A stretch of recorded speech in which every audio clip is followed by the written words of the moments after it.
How to get a plus 10 weapon before the first boss in Dark Souls 2. This was a fun little challenge I came up with for myself, and if you'd like to try it for yourself, here's how I did it. Our journey begins in the Forest of Fallen Giants. Reach the Cardinal Tower bonfire, head upstairs, and break down this locked door. Don't miss the Crystal Lizard like I did the first time for 2 Titanite shards. Speak to Melentia to purchase Leningras's key, and pop a soul or 2 if need be to get the Traveling Merchant hat. This will come in handy later. Unlock Leningras's shop and open the chest inside for a free short bow. This will also come in handy later even if you don't have the stats to wield it. He does sell Titanite shards, but you won't need to buy any, so save your souls. Next, head over to this area of the Forest of Fallen Giants. Try not to get sniped to death or crushed by the comical Indiana Jones boulder, and speak to Kale, exhausting his dialogue until he gives you the house key. Before leaving the area, feel free to grab this free Titanite shard down here. Now we can head back to Majula to unlock the mansion with the key we got from Kale. Don't miss this Pharos Lockstone in the first room, and open the chest upstairs for 3 more shards. Then it's time to head to the Ballista room back in the Forest of Fallen Giants, deal with the gaggle of enemies inside, and head down this ladder.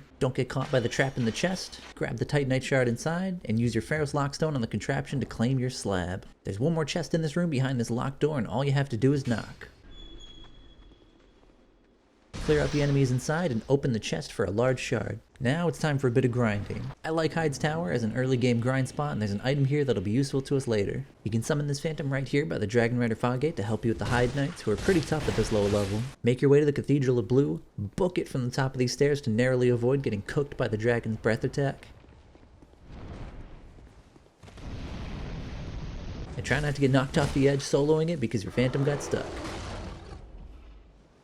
My heart was pounding on this second attempt. That was way too close. Feeding the dragon will net you 2,800 souls and the Watch Dragon Parma. This will be important later. Once you have 12,000 souls, return to Melentia to purchase her Fragrant Branch of Yore, and be sure to talk to her after for the Silver Serpent Ring +1. Now it's time to enter the Shaded Woods. Head down this path from Majula, take out these 2 enemies to make the next part a little bit easier, and free Rosabeth with your branch. When you're ready, pull the lever and do your best to survive the ambush that follows. After making it out alive, make your way to the ruined Fork Road bonfire and enter the foggy path. Pro tip, you can attack the big trees with the faces on them to distract the invisible enemies. Grab whatever items you can without getting backstabbed. You can find the Chloranthy Ring +1 right here, which is pretty good, and reach the Shaded Ruins bonfire. From here we can make this jump for a Titanite shard and just barely get this Crystal Lizard by Tark's Arena for another chunk and 2 shards. After that, once we have 13,000 souls, we can talk to Shalquar back in Majula to purchase the Silver Cat Ring, and it's time to descend the pit. Make sure you have enough health to survive the fall and take the plunge. There isn't really anything worth getting in the Grave of Saints, so feel free to skip it and drop all the way to the bottom, which I definitely did on my first try.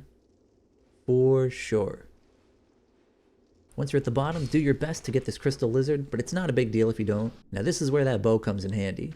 You should have picked up some arrows along the way, or you can just buy them, and it'll make dealing with these explodey guys a lot easier. If you have the stats to wield it, you should one-shot these guys, but if you don't, like I did, this will only be a 2-shot. Drop down safely and then make the unnecessarily long climb down to the gutter. This next bit I usually find pretty easy to just run through without fighting much of anything. Most of the time. And then from the second bonfire, you can just head down to the bottom without getting caught by one of the trick ladders. Roll right through these stuff-breaking pots, pick up the Branch of Yore, and we've officially made it to the Black Gulch. There's one item you may want to grab back in the gutter, but it's kind of tricky to find. I knew it was there, and it took me kind of a while to find it. But if you can find this ledge to drop down to, your efforts will be rewarded with a chunk. Now back to Black Gulch. If you're human, you'll see these 2 summon signs here by the worms. Once you get past the worms, you'll be invaded. And if you summon either of them, you'll be invaded twice at the same time. I like to summon them both and watch the chaos ensue as I unlock the secret bonfire.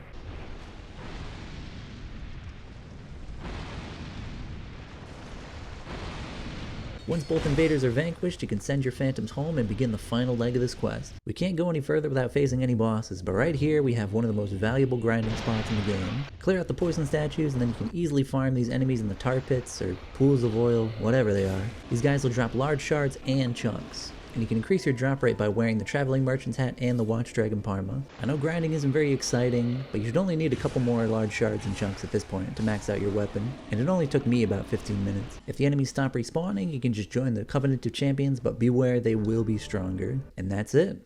Finish upgrading your weapon of choice and have fun wrecking the last giant.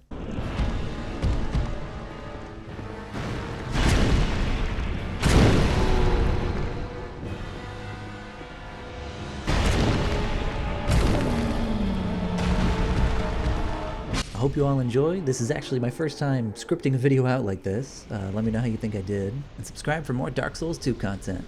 Peace.